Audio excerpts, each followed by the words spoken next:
All right. What's up, everybody? My people in Manhattan, the Boogie Down Bronx, Queens, all the way to Staten Island, my home borough, Brooklyn. Back out with another video, and today marks the 40th anniversary of perhaps my favorite film of all time, the Al Pacino flick, Scarface, which was a Martin Bregman production and directed by Brian De Palma. The film details the rise and fall of fictional Cuban gangster Tony Montana, from his humble beginnings in Cuba in a refugee camp with him and his buddy Manny Ray, aka Manolo, to his rise as a powerful crime lord, to his eventual fall.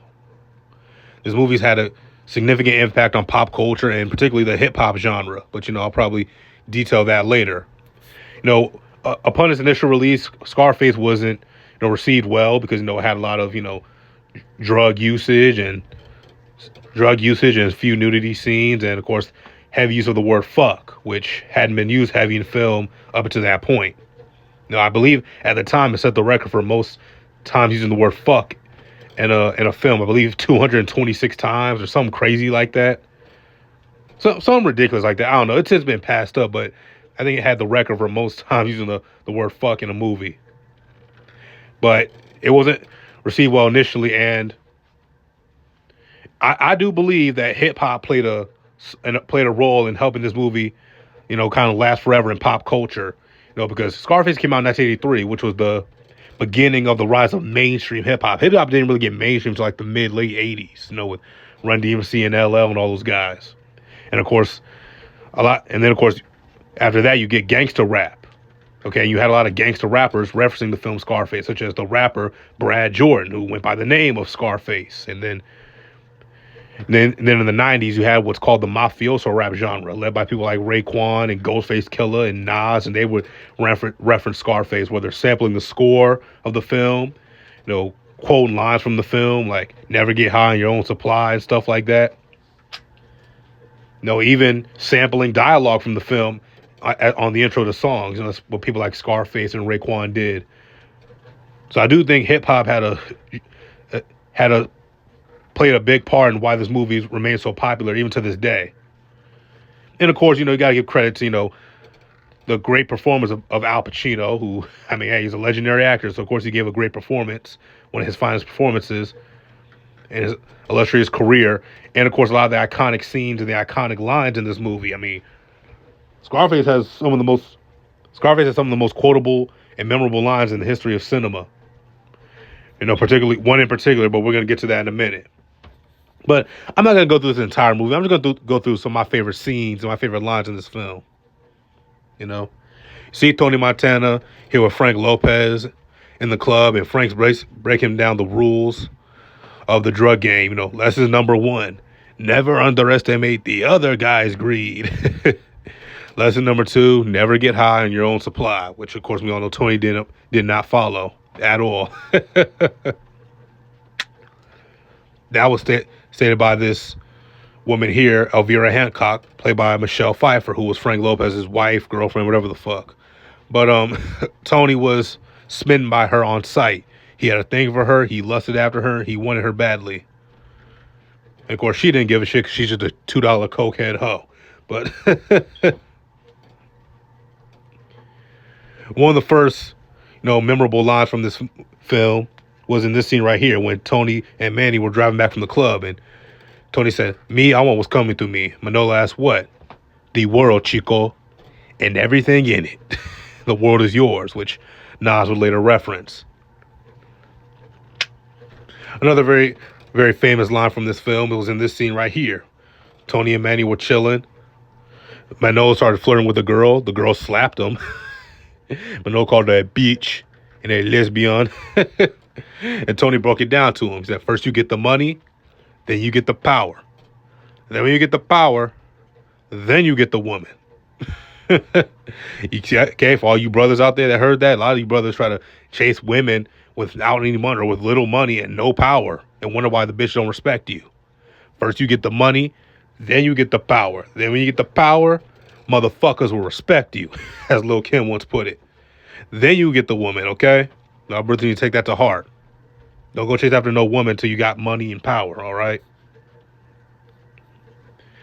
Okay, another very famous scene from this film was here when Tony was in Bolivia with Alejandro Sosa, aka Alex Sosa, a very powerful Bolivian crime lord. And here's a very famous line from the film. Tony said, "All I have in this world is my balls and my word. I don't break them for no one." Very, a very strange line, but that's probably the uniqueness of it, the strangeness of it, if you will, is why it's remembered so fondly in pop culture. It's been referenced so much. My balls and my word, and I don't break them for no one. And one thing we do know, Tony Montana does have balls. He's not scared of anybody. He fears nobody, and that's kind of what contributed to his downfall. Later on, Tony's in the club, chilling with Elvira, trying to flirt with her, get up all of them draws. And Frank Lopez takes notice, and he tries to put Tony back in his place by letting Tony know, I'm the one in charge. I'm the one who give orders. And Tony responded saying, "Chico, the only thing in this world that gives orders is balls." Okay. Later on in this club, Frank sends two of his hitmen to take out Tony, and they didn't. They hit some big fat buffoon who was dancing, and they hit that guy. And Tony used his body as a human shield, and Tony took them out. This is probably my second favorite scene in the film, just because of the action aspect of it. It's probably my second favorite scene in the film. But Tony took him out and ended up getting away. Tony knew Frank Lopez was the one who ordered the hit, so he went to confront Frank. And there's another famous line from this film. "You know what a hasa is, Frank? It's a pig that don't fly straight." Once Tony calls out Frank and figures out Frank's plan, Frank, starts to plead and beg like a little bitch. See him on his knees, hands and knees, at Tony's feet, begging him not to kill him. And Tony said, "I'm not going to kill you, Frank. Manolo, shoot that piece of shit." And then shot him. And Tony ended up killing the crooked cop who was in Frank's pocket. And then, of course, we know the iconic scene, push it to the limit. The limit. Later on, Tony, as you all know, for all you seen the film, Tony got busted, was in serious trouble, facing prison time. He went to Sosa for help. Sosa said he would help him if he did a job for him. We know what that job was. Later on, you see Tony, Elvira, and Manny are in the restaurant. Tony, drunk out of his mind, possibly high too. Confronting his wife, "Is this what it's about, man?" Referring to Manolo. "Eating, drinking, fucking, sucking." He started attacking, if you will, Elvira. Started criticizing her, and Elvira threw a drink in his face. Elvira, of course, obviously high. Tony, snaps at her, and thankfully his security restrained him. And they caused a huge scene in the restaurant. That led to one of the most famous lines from this film. "You need people like me. You need people like me so you can point your fucking fingers and say, that's the bad guy. So say goodnight to the bad guy." Later, Tony flies to New York to take out somebody that Sosa ordered him to kill. They had wired explosive to his car, but there were children in the car, and Tony didn't want to kill kids, so he ended up shooting the explosives guy. Tony flies back to Miami, and Sosa is very angry. He's got security up the ass. There's not going to be a fucking next time, you fucking dumb cocksucker. You ruined it. Tony responds, "Hey, take it easy how you talk to me. I told you a long time ago, you fucking little monkey, not to fuck me." Tony said, hey, who the fuck you think you're talking to, huh? You want to fuck with me? Who you fucking think I am, your fucking bellboy? Of course, that dialogue was sampled by Raekwon, his song Criminology. Like I said, man, Tony wasn't scared. He had the balls. He would cuss out, fight anybody, but that's what led to his downfall. Later on, knowing he's in big time shit and his life's on the line, he goes to look for Manolo. Well, he goes looking for his sister Gina and finds her at Manolo's house. Of course, Tony was very overprotective of his sister. He didn't want a sister with nobody, particularly Manolo. So when he goes to Manolo's house and he finds Gina upstairs, coming out of the bedroom. Tony was very angry and obviously high. Ugly ass face Pacino's making. He shoots Manny. He killed his best friend, his day one homie, who'd been there with him from the jump.